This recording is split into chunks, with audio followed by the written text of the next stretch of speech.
Hey, what's going on everyone? It's Alex here from Simple Mods and welcome back to another video. This will be a pretty nice and simple build video where I take the AORUS C300 Glass mid-tower case and turn it into a GIGABYTE Vision case. So I'm also using some GIGABYTE Vision components, of course, such as the B550 Vision D motherboard with a RYZEN 9 5900X and the GIGABYTE RTX 3080 Vision OC.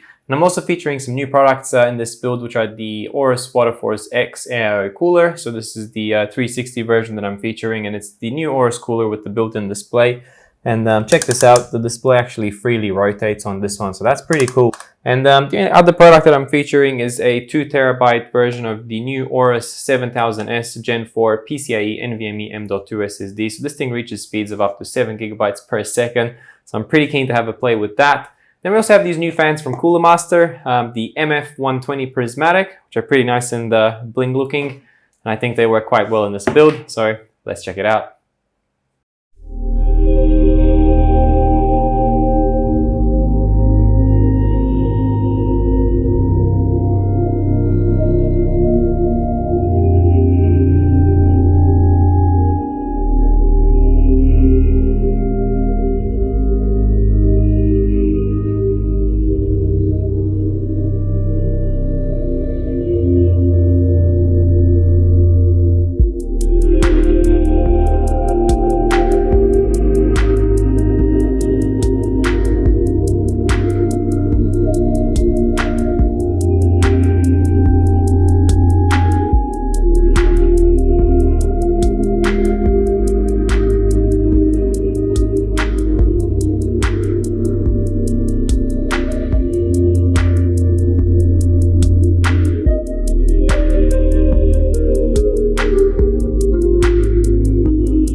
Thanks a lot for tuning into this video. Hope you enjoyed this nice and simple, clean build. Drop us a like if you did, subscribe for more, and I'll see you in the next one. Cheers.